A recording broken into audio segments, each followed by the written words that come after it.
하나님의 말씀은 요한복음 20장 1절로 시작합니다. 예수 그리스도께서 십자가에 죽고 이제 부활절날 이제 부활하시게 되지 않습니까?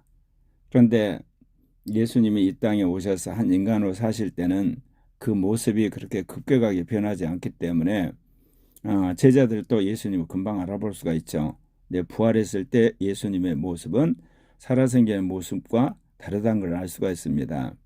오늘 이제 말씀해 보면 이제 마리아가 예수님을 이제 만나게 되는데 그때 이제 마리아가 예수님 볼 때 예수님인 줄 몰랐어요. 이 말을 하고 뒤로 돌이켜 예수께서 서 계신 걸 보았으나 예수이신 줄을 알지 못하더라. 그럼 어떻게 해야 알았나요? 예수님이 마리아에게 말을 걸었을 때 알게 된 겁니다. 이거는 우리에게 시사하는 바가 있습니다. 우리가 말씀 그러면 오늘날 우리에게 말씀이 전해지는 방식에 대해서 한번 숙고해 볼 필요가 있습니다. 오늘날은 이제 기술이 발달해서 동영상을 만들잖아요. 동영상도 말씀이라고 할 수가 있죠. 그리고 이제 성경에 있는 주의 말씀을 이제 보존하기 위해서 글자로 보여줬잖아요. 성경도 말씀이에요. 그러나 원래 말씀은 말로 전해지는 거잖아요. 그러면 여기서 이제 말로 이게 말씀이 전해지는 거고, 성경으로 말씀이 전해지는 거고, 동영상으로 말씀이 전해진 것에 차이가 있습니다. 예, 동영상이란 것은 사람들에게 그거를 쉽게 이해하기 위해서 우리가 말하는 것이지, 그 자체가 성경에 있는 내용 자체를 그대로 말하는 거 아니잖아요. 특별히 그 동영상에 나오는 그 장면이라든지 사람들은 전부 이게 각색을 할 수가 있거든요. 그리고 이제 우리가 글로 써진 이 성경 말씀은 모든 사람들에게 익히 알리기 위해서 그 시대 그 저자를 통해서 준 것이기 때문에 실제로 그 말씀이 이루어졌는가에 대해서는 우리가 명확하게 말할 수가 없어요. 분명히 사실을 전한 것은 맞지만 그 전하는 방식이 차이가 있잖아요. 그런데 오늘 예수님이 부활해가지고 이 마리아에게 이야기할 때 비로소 마리아가 예수님인지 알게 된 거죠.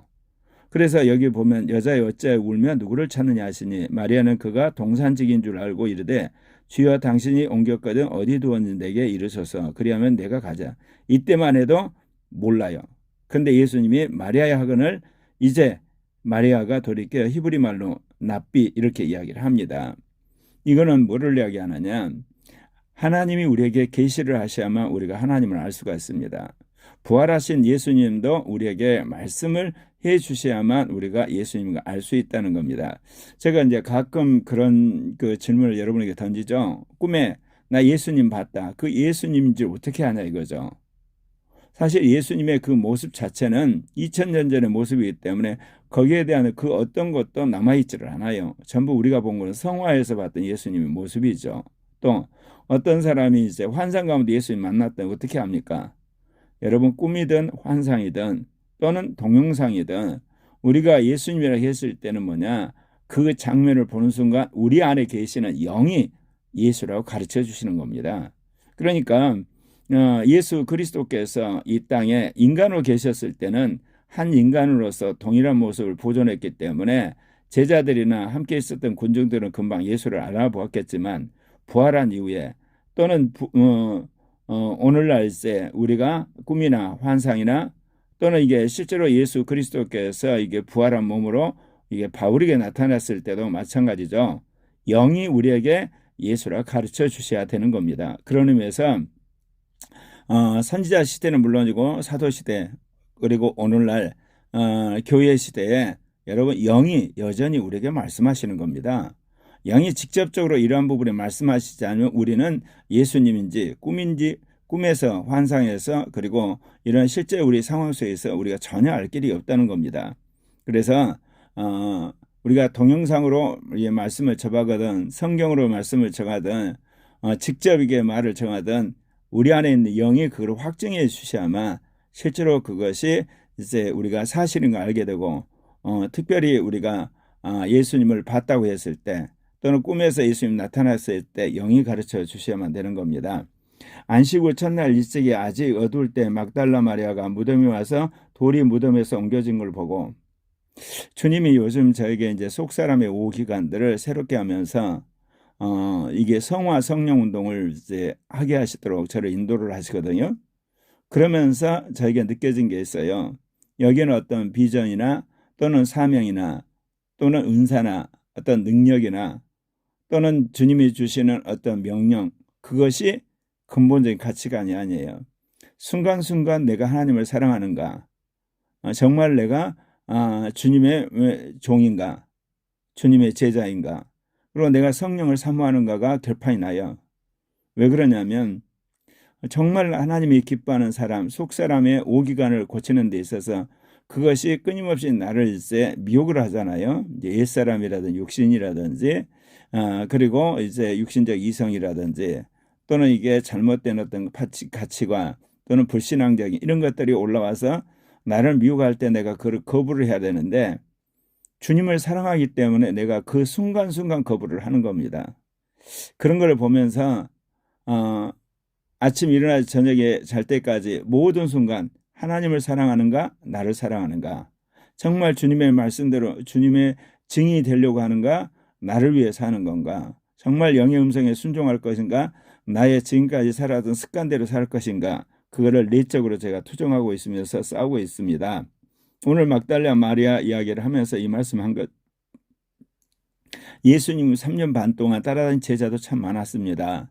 그리고 예수님 찾아온 군중도 이루 말할 수 없습니다. 그런데 오늘 보면 막달라 마리아가 아직 어두울 때 예수님 무덤에 갔다는 겁니다. 그만큼 예수님을 사랑했다는 거예요. 오늘 이 무덤에 찾아간 사람 막달라 마리아가 어두울 때 가장 먼저 갔거든요. 그만큼 그가 예수님을 사랑했다는 겁니다. 그리고 이제 이어서 여기 보게 되면 시몬 베드로와 예수께서 사랑하시는 다른 제자, 이거는 사도 요한을 말하죠. 두 사람이 이 무덤가에 달려가서 이제 그들이 이제 이게 보게 되는데, 그것도 뭐냐? 이 막달라 마리아가 무덤에 가서 보니까 이제 돌이 무덤에서 옮겨진 거거든요. 그러니까 가서 이야기한 거예요. 베드로와 사도 요한에게. 그러니까 이 사람들이 이제 무덤으로 가죠. 왜? 예수님 시신이 이제 사라졌다 그러니까. 예. 둘이 같이 달림질하더니 그 다른 제자가 베드로가 더 빨리 가서 먼저 무덤에 이르러. 그러니까 사도 요한이 더 빨리 달려온 거야. 그래가지고 무덤에 딱 보니까 세마포 놓인 것이 이제 보이는 거예요. 그래서 들어가지 않아요. 그러니까 뒤에 이어서 따라왔던 시몬 베드로가 따라가서 아예 무덤 안으로 들어가죠. 보니까 세마포가 놓여 있어요. 그리고 머리에 쌓았던 수건은 세마포와 함께 한번 가지런히 이제 한 곳에 이제 쌓아 놓았다는 거예요. 그때야 이제 먼저 이게 갔던 다른 제자 사도 요한이 같이 들어가서 예수님이 계시지 않는 것을 보게 된 겁니다. 참 여기서 우리가 알 수 있는 것은 가장 먼저 막달라 마리아가 이제 무덤에 왔지만 돌이 옮겨진 걸 보고 그가 가서 이 베드로와 요한에게 이야기를 했고, 와서 이제 베드로가 들어가서 예수님이 이제 시신이 없는 걸 알고 요한도 들어가서 확인을 하지 않습니까? 예. 오늘 읽은 말씀 가운데 요한복음 20장 8절을 보면 그때야 무덤에 먼저 갔던 그 다른 제자도 들어가 보고 믿었더라. 그들은 성경에 그가 죽은 자 가운데서 다시 살아나야 하리라 하신 말씀을 아직 알지 못하라. 이거를 보면 우리가 살면서 들은 이야기들, 그리고 읽은 글들, 또는 우리가 오늘 같으면 동영상으로 봤던 것들을 우리가 다 기억하는 게 아니에요. 그 순간에 우리가 취사 선택해서 어떤 거는 단기 기억으로, 어떤 것은 이제 장기 기억으로 넘기지 않습니까? 예수님이 분명히 자신이 예루살렘에 올라가면 대상과 장로들과 서기관들에 붙들려서 이방인에 의해서 죽임을 당하게 되고 사흘 만에 부활한다고 3번이나 이야기를 했는데, 지금 제자들이 이 무덤에 예수님 시신이 없는데도 불구하고 그 말을 기억하지 못했다는 거예요. 자, 이거를 우리가 보면 아무리 사소한 거라도 하나님의 영이 우리 삶 속에 개입해서 도와주시지 않으면 우리는 기억할 수도 없고 그걸 중요하게 여기지 않는 겁니다. 그런 의미에서 우리가 아주 사소한 생각 하나, 말 하나, 그리고 행동 하나, 그리고 우리의 습관 하나가 삼위일체 하나님의 주권 안에 있다는 걸 알고 우리가 늘 경성을 해야 되는 겁니다. 그리고 우리의 연약함이나 부족함, 그리고 또 우리의 무지함, 이제 이런 것들을 우리가 인정을 하고 늘 성령의 인도하심을 받고 주님이 도와달라고 겸손한 태도로 우리가 살아야 된다는 거죠. 제자들이 이렇게 예수님 시신이 없는데도 불구하고 예수님이 올라가서 죽고 부활하겠다는 그 말씀을 기억하지 못했다는 거죠. 아직은. 이에 두 제자가 자기들의 집으로 돌아가니라. 여기 보면 두 제자가 자기 집으로 돌아가 버렸다는 거예요. 그러니까 예수님이 시신을 찾으려고 했어야 되잖아요. 근데 전혀 그런 생각이 없는 거예요. 그러니까 두 제자가 어떤 마음을 가졌는지 모르지만 분명한 건 예수님이 부활했다고 믿지 아니했기 때문에 그렇죠. 그런데 마리아는 무덤 밖에서 서서 울었다는 겁니다. 예, 울면서 구부려 무덤 안을 들여다보니 참 놀라운 일은 분명히 아까 두 제자 베드로와 요한이 무덤 안에 들어가서 그 무덤에 있는 그 예수님의 머리를 쌌던 수건과 세마포가 개인 걸 봤잖아요. 그때는 천사가 없었어요. 그런데 요한복음 20장 12절에 보면 흰 옷 입은 두 천사가 예수의 시체에 누웠던 곳에 하나는 머리편에 하나는 팔 앞에 앉아 있더라.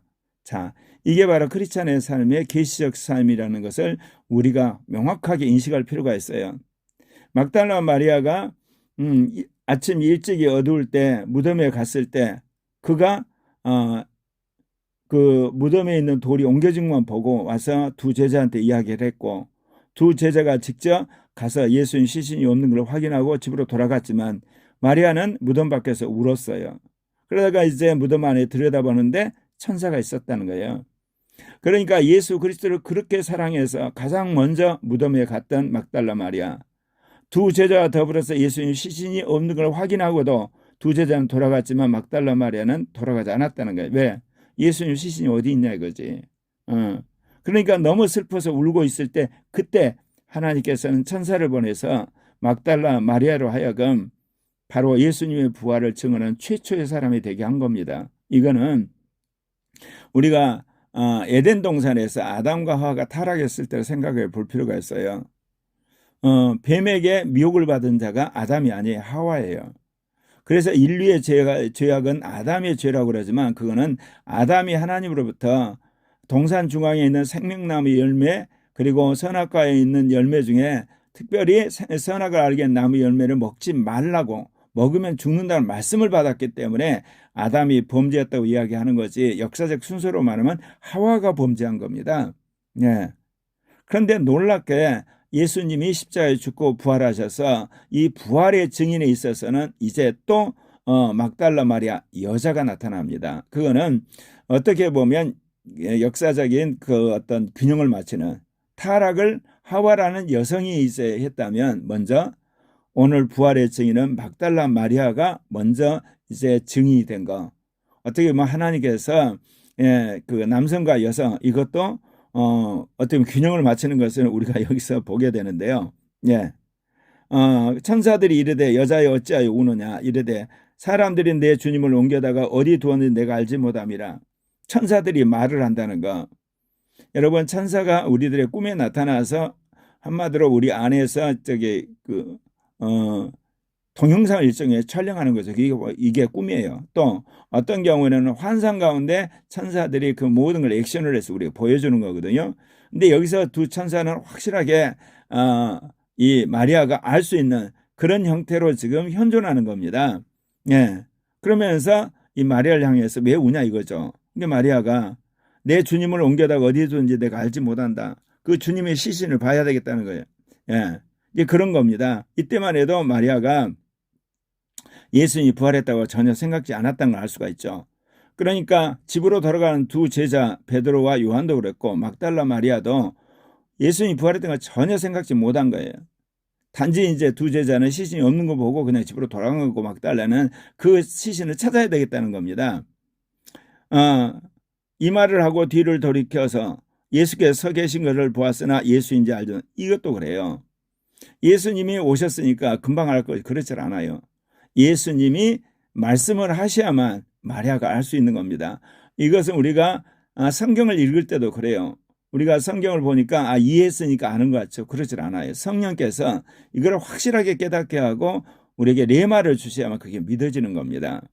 제가 성령세를 받은 지 44년 동안을 이제 나름대로 성경과 씨름하게 되고 영의 음성도 듣고 또한 우리의 삶의 여러 가지 환경을 통해 주님께서 깨닫게 하는 말씀들을 이제 받지만 분명히 방금 전까지 몰랐던 건데 얼마 안 돼서 성령께서 깨닫게 하시는 것을 수없이 경험하게 되는 거거든요.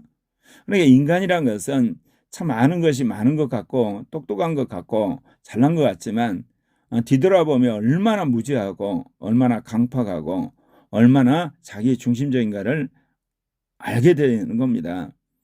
예수께 이르시되 여자여 어찌하여 울며 누구를 찾느냐 하니. 그러니까 여기서 예수는 이 마리아 보기에 전혀 다른 사람인 겁니다. 마리아는 그가 동산직인 줄 알고 이르되 주여 당신이 옮겼거든 어디 두었는지 내게 이르소서 그리하면 내가 가져가리다.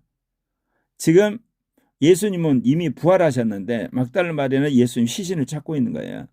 그러니까 그 동산을 지키는 동산직인 줄 알고 예수님의 시신이 있으면 달라는 거예요. 내가 가지고 가겠다고.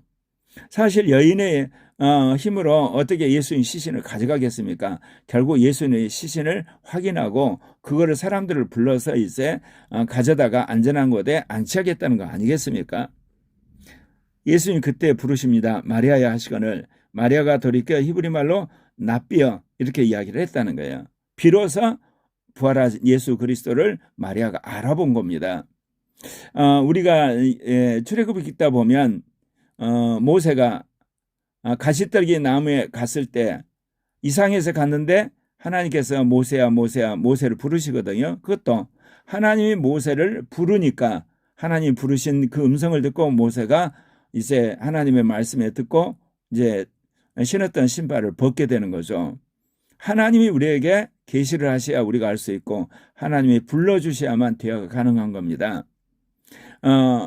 보좌에 계신 하나님이 우리에게 말씀하신다는 거, 우주 만물을 통해서 그 소리를 들려주실 때도 있지만 대부분은 그걸 천사들이 전달하는 겁니다.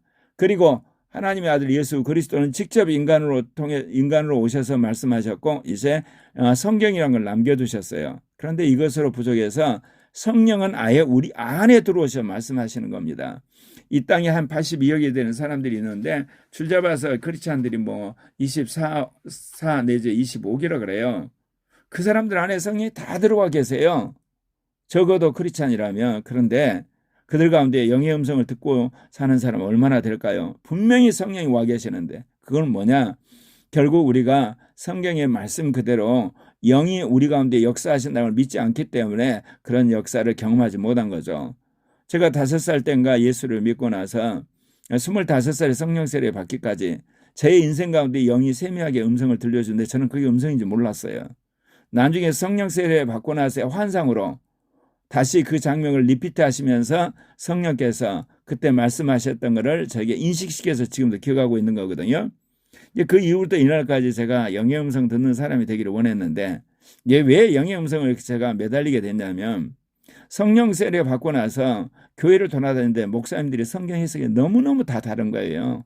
그러니까 어느 것이 진짜고 가짜냐, 어느 것이 진리고 거짓이냐 이게 고민이 된 거예요. 그리고 역사적 어떤 사건을 보고 사람마다 그 해석이 정말 하늘과 땅처럼 다른 거예요. 그러면 누구 해석이 맞느냐 이거죠.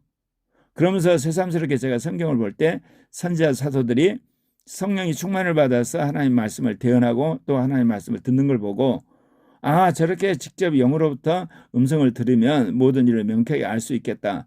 그래서 이제 그때부터 무려 44년 동안 제가 영의 음성을 듣는 사람이 되고자 분투를 했는데 수많은 시행착오를 했어요. 그런 가운데 성경을 통해서 알게 된 것은 거듭난 영이 있으면 믿음과 그 마음과 양심과 이성을 통해서 비로소 우리 입으로 어떤 계시가 이제 전달이 되고 어떤 때는 몸의 어떤 현상을 통해서 알려진다는 거예요. 근데 이 과정에서 우리의 옛사람 때문에 육신의 정욕이나 세상을 살아가는 것 때문에 영이 주시는 그런 음성이나 계시가 굉장히 오염된다는 것을 제가 수없이 경험이 됐어요. 그래서 저는 어느 누구가 환상을 봤다 또는 꿈을 꿨다 예언을 받았다 또는 주님께서 나에게 이런 말씀하셨다 그대로 믿지 않아요. 왜냐하면 그 사람이 안에 있는 그런 어떤 계시 전달 구조 속에서 얼마든지 오염될 수 있기 때문에 그렇거든요. 그렇다고 해서 영의 음성 들은 것 자체를 제가 그렇게 한마디로 경운시하진 않아요. 왜냐하면 비록 한마디 음성을 듣는데 얼마나 주님 앞에서 자기가 결단하고 그걸 사모해야만 그게 들린 줄 아십니까? 사람들이 우습게 예언한 거 틀린 것을 비판하기는 쉬워요. 그러면 그 사람에게 물어요. 당신은 과연 예언 한마디로 했습니까? 못해요. 정말 우리가 이런 영적 세계에 있어서 어떤 영적인 초보자를 볼 때 정죄하기보다 격려해 주는 게 필요해요. 언제 비판을 해야 되냐면 그 사람이 나름대로 이제 예언을 한다고 자신이 자부심을 가질 때 그 사람의 틀린 거나 잘못한 걸 지적을 해서 이제 교정을 해줘야 되거든요. 이제 막 예언하기 시작하고 예를 들면 신유사역을 하고 또는 영분별을 하고 통변을 하고 방언하기 시작한 사람을 아예 초전에 그냥 박살내듯이 그게 무슨 놈의 이게 예언이냐 영분별 해버리면 그 사람이 믿음이 확 떨어져 가지고 아예 은사가 발전하지 않아요. 여러분 아이들 말 배우는 거 보면서 어때요?